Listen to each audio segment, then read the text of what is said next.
Is McAfee slowing down your Windows 11 PC, or constantly popping up with annoying notifications? Let's remove it completely. First, click on the Start menu. Then, open Settings. Go to Apps.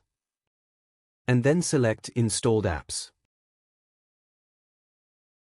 Now, in the search box, type McAfee.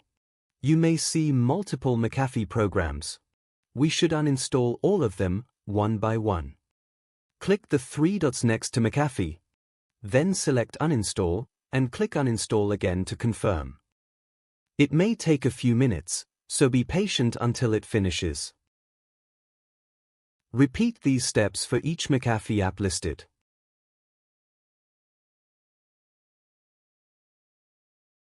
Once all McAfee programs are uninstalled, restart your computer. If this method doesn't work for you, watch this video.